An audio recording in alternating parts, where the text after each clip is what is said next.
The international market for these beautiful anthuriums and orchids is very competitive, and there are many challenges facing Hawaii.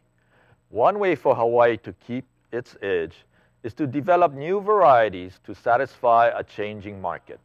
We are fortunate that we have a dedicated breeder leading the way. Dr. Teresita Amore is an assistant researcher at the University of Hawaii's CTAHR, where she has worked in various capacities in the Anthurium and Dendrobium orchid breeding program since 1985. She received her BS degree in agriculture from the University of the Philippines at Los Banos and her MS and Ph.D. in horticulture from the University of Hawaii at Manoa, under the guidance of world-renowned flower breeder Dr. Haruyuki Kamemoto. Good morning, Dr. Amore. Thank you for taking this time to describe how you develop the beautiful varieties that make Hawaii's flowers special, with your presentation entitled Finding New Flowers, the Path of the Flower Breeder. Dr. Amore?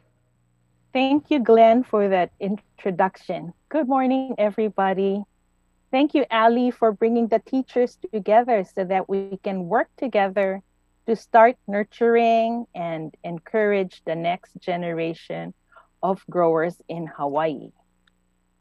Eric mentioned the importance of floriculture earlier, and more importantly, that he loved his job. John gave us a glimpse of anthurium planting and had a hands-on activity that you can use to incorporate in your lessons. This morning, I'll be sharing what I do as a plant breeder, a flower breeder, in fact, which is a great career to have. If you see my hashtags, you see I love my plant job, I want a plant job, and plant careers. Today, we'll be talking about floriculture, a branch of horticulture, a term that horticulture was never heard of by many students in a study conducted by Seed Your Future. Floriculture indeed is important in Hawaii, and it bears repeating that the floriculture industry contributes to our economy. The floriculture industry includes the greenhouse and field production management, garden centers and floral management, floral design and management. When you get a bouquet of flowers or a lei of flowers, have you thought how these flowers get to you? You've heard the saying that it takes a village. Well, it takes many villages, many hands, and many hours to get the flowers that come to us or that become part of our life, whether we're happy or we're celebrating or commemorating, pandemic or not. So the floral industry, what we call the flower chain, is comprised of a number of people, number of stakeholders that include breeders who develop new varieties of flowers. Commercial companies may sell these seeds and cuttings to the growers. Then you have the growers who grow these plant materials into flowers until ready to harvest and sell on to importers. As farms become more multi-channel or multifaceted, sometimes this phase is skipped. And so the chain moves on to your wholesalers or your bouquet houses.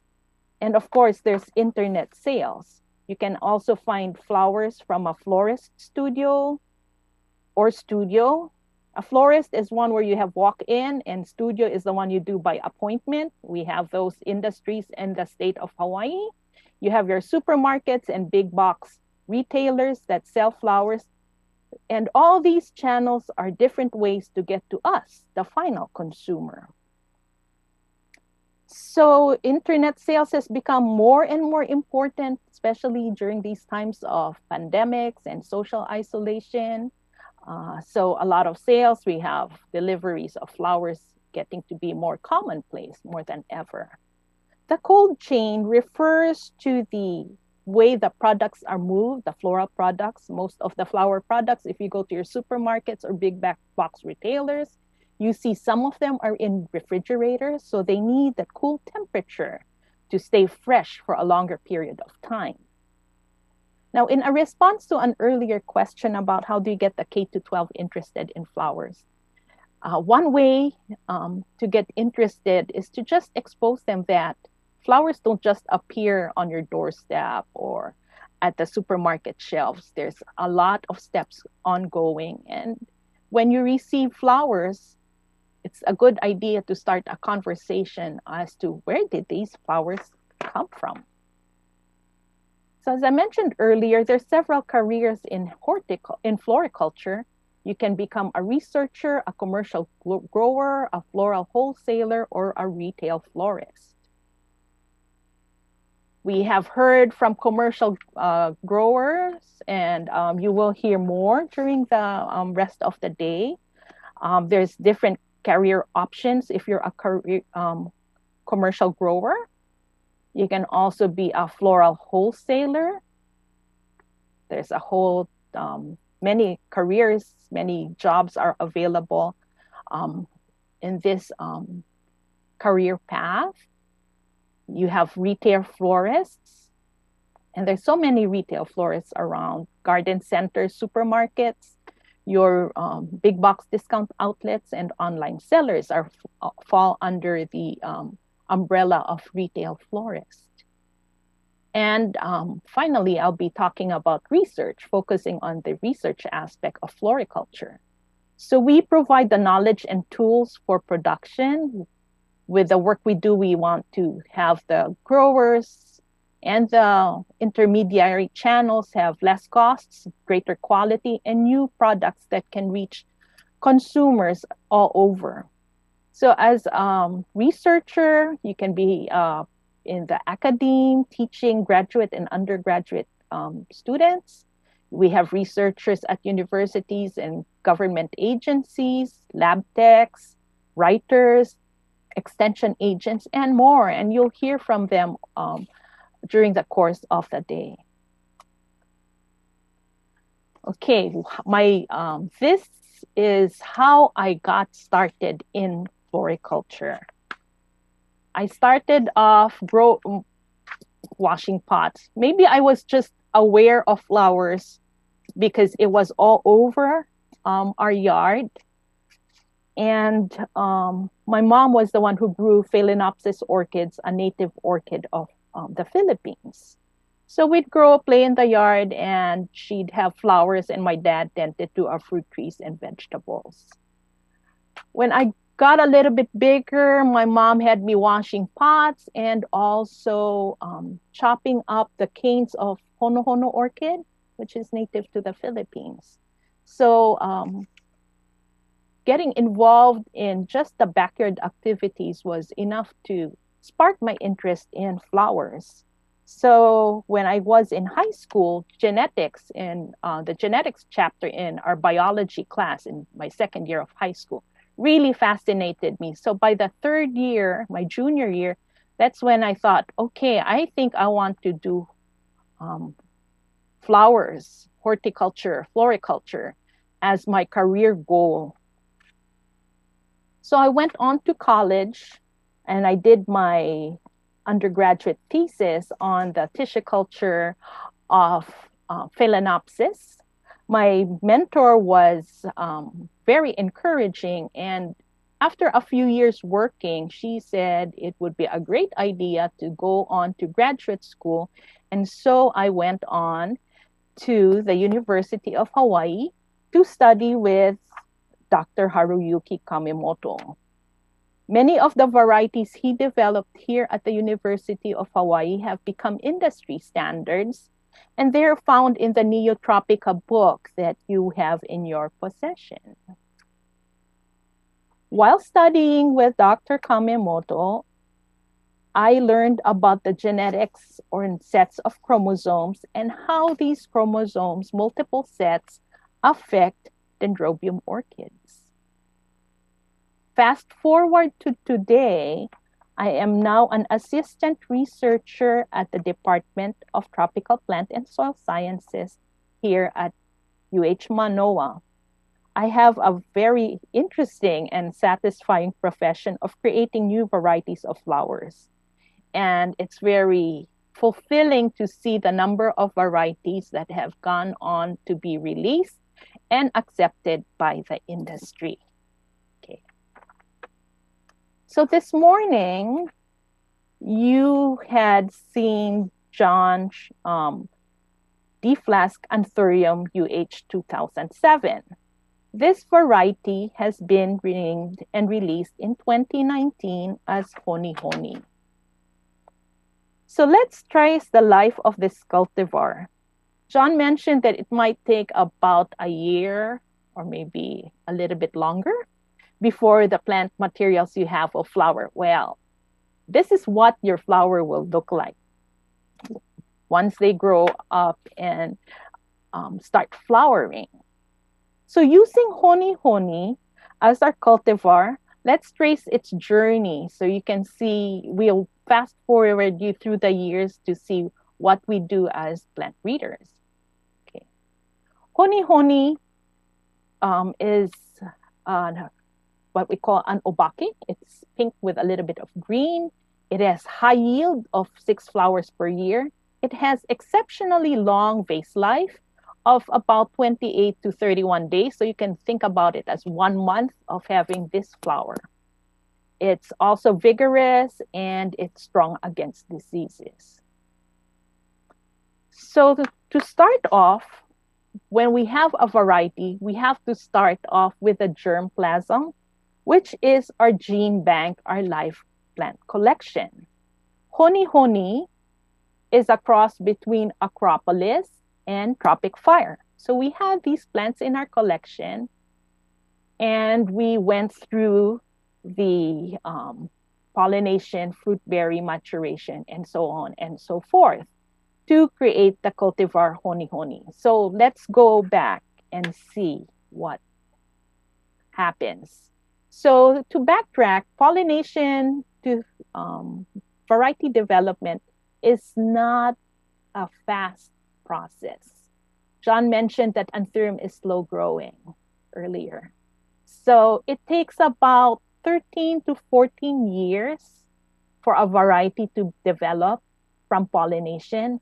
And from selection, it takes about 10 to 12 years. Based on what we had released, it's about 14 years average time to develop one Anthurium variety. Okay, so let's go through the pollination and hybridization process.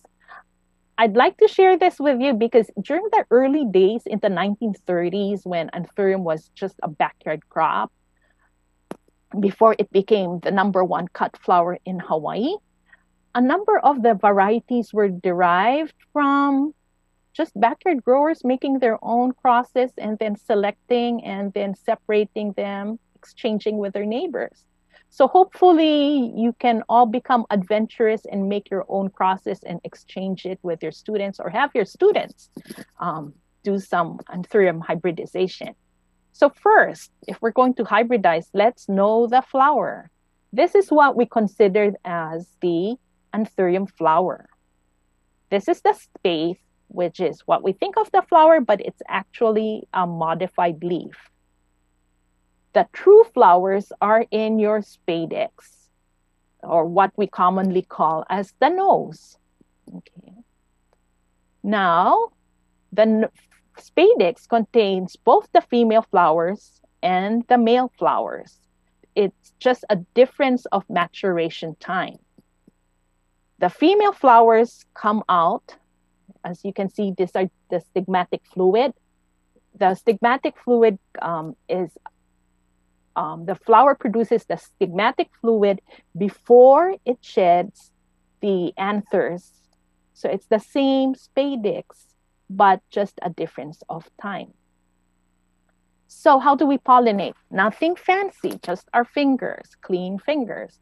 We grasp mature pollen, rub it on the receptive stigma, and 3 months after pollination, you'll see wart-like growths. And 6 months, around 6 months, you will see the berries. Okay.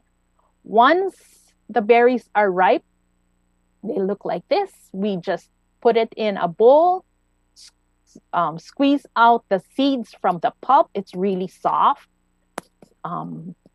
Wash it and rinse out and throw out the pulp. Germinate it in potting mix. So earlier there was a question of what potting mix do you use if you don't have black cinder. So before, years ago when I started in my as a graduate assistant, we used ground hapu, but hapu is now very difficult to obtain. Not only is it difficult, it's quite expensive. So we just use fine orchid bark, straight orchid bark as our germination medium. Germinate this.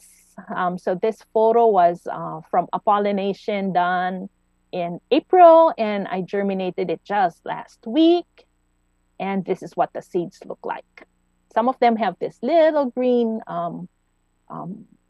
radical emergence, so the seeds are starting to germinate. A few weeks after, your seedlings will appear like this. Then we grow them, transfer to flats, move them into 6-inch pots, and then observe them as they flower. So it takes about 2.5 years to hybridize. I mean, for the hybridization to seedling process. Now, once we have the seedling stands, we'll look at the flowers and say, okay, let's see which ones look good and promising.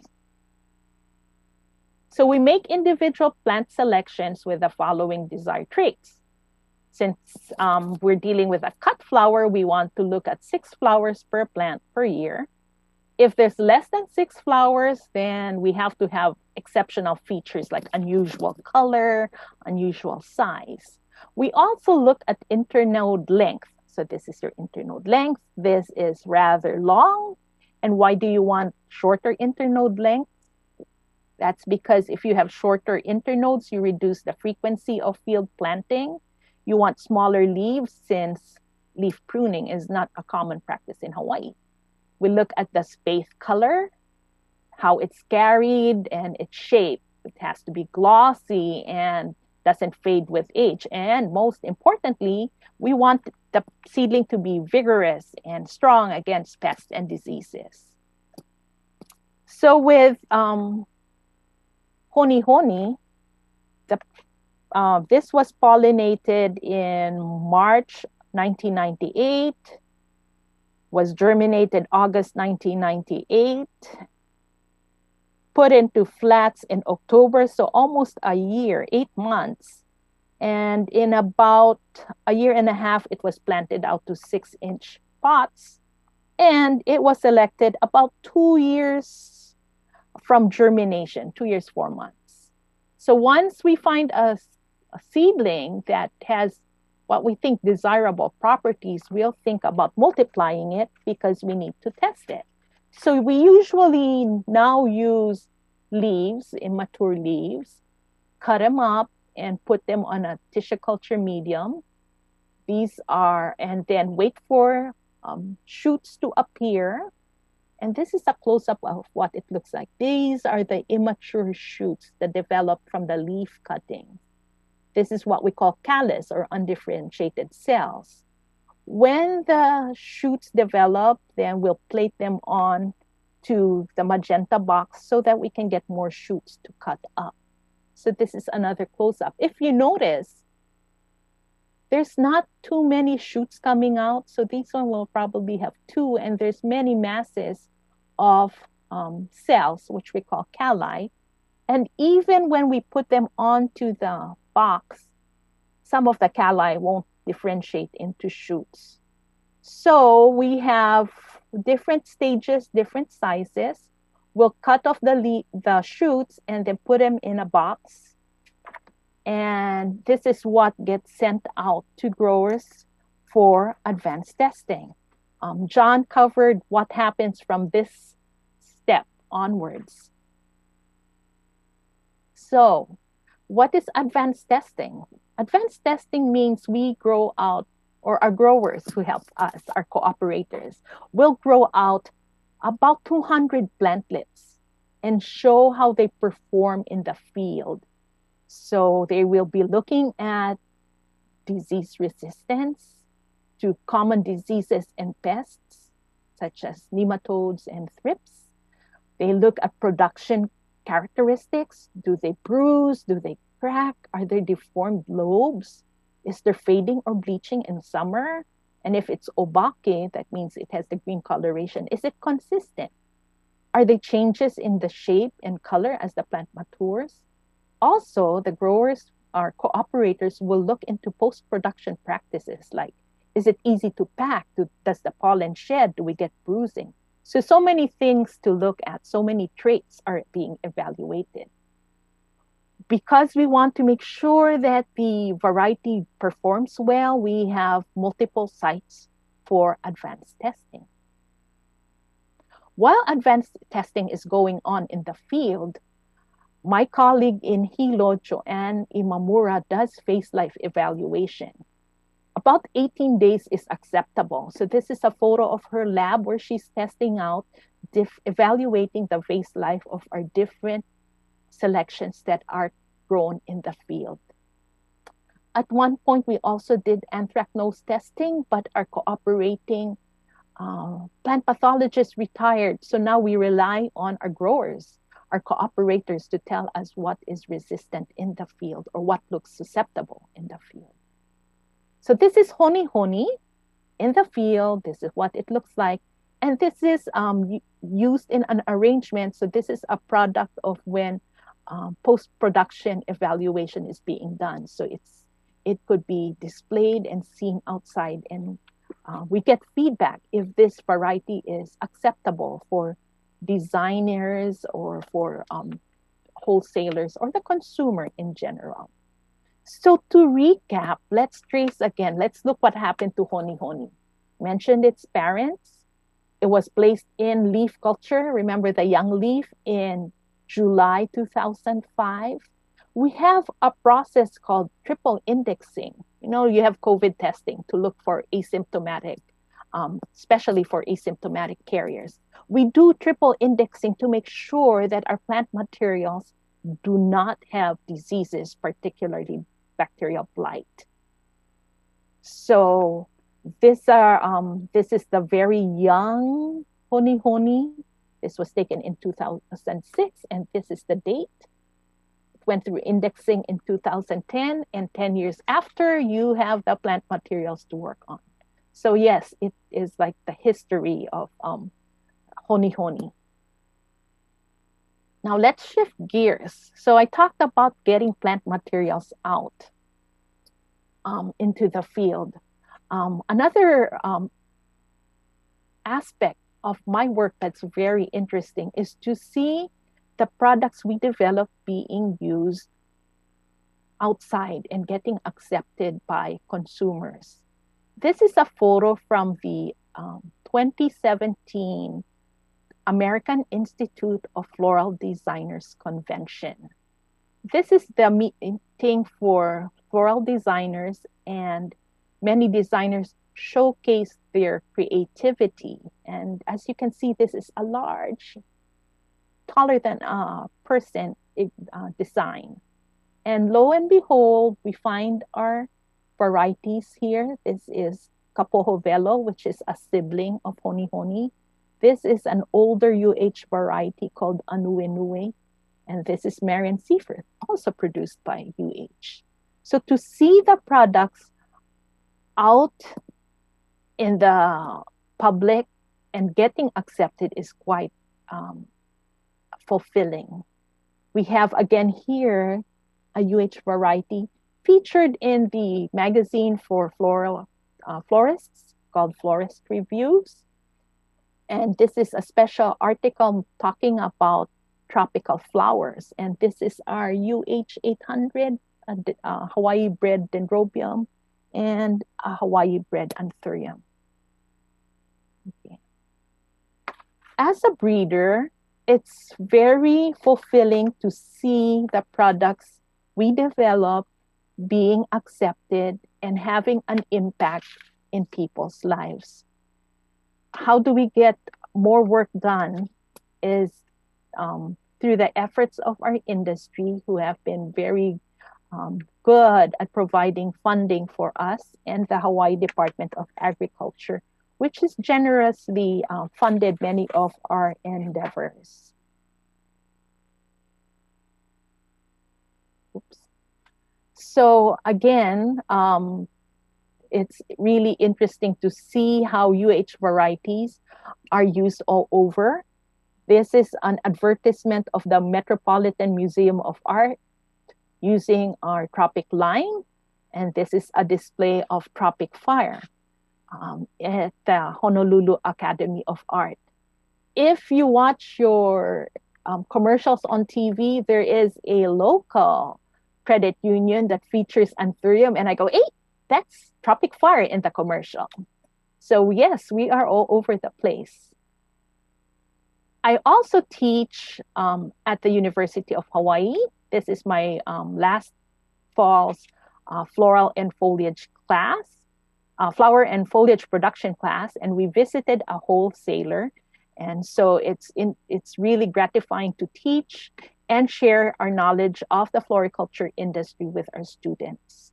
I also co-teach a floral arts class, so our students learn to use not only grow floral products, but also use it in creative ways. Okay. For those who are teaching high schoolers, we have an ag discovery program, and one of the modules we've had for many years is an orchid pollination program, where students learn how to pollinate orchid flowers and see what pollination can do to help the industry. If you recall, a few years ago, there was this huge lava overflow in Kapoho that wiped out this orchid production area. Shortly after, in the summer, we had students learning how to make seed pods so that they can have these seed pods, make the seed pods. So they came in July. By October, we were ready to send these seed pods out to the Big Island so that the growers can hopefully have plant material available to them. So with that, I'd like to say thank you for all the people in the village who helped make our program run. If you have any questions, feel free to ask. Mahalo. Thank you, Dr. Amore, for sharing with us the breeding process. We have a question here. What is a good tissue culture medium and its availability? Okay, what is a good tissue culture media? I would say it depends on what you want to do. Okay, if you want to do orchid seeds, there are some formulations that use kind of like fertilizer, content sticks, coconut water, and you can even microwave your medium. It's not as successful as using a pressure cooker, but those can be done. The second alternative is to just buy ready-made premixes. If you're really interested, there's a home kitchen tissue lab website, and I can share with that later. Or you can also buy from some of the science education companies have some tissue culture medium that you can just, it's all premixed. All you do is add water and sterilize. So another question is it possible to do tissue culture projects in the middle school setting? Is there a simple setup? For simple setup, we've had a workshop before where we used, those storage bins if you don't have a hood. Middle school, I'm not quite sure. Maybe older middle school students may be able to do it. To do very simple tissue culture, or even stuff like growing ferns from spores might be something that might be worth looking into. I can look into resources to see how early other workers have used, or if there are teachers who have used tissue culture for middle school, but definitely high school, they can do it. Thank you very much. Thank you.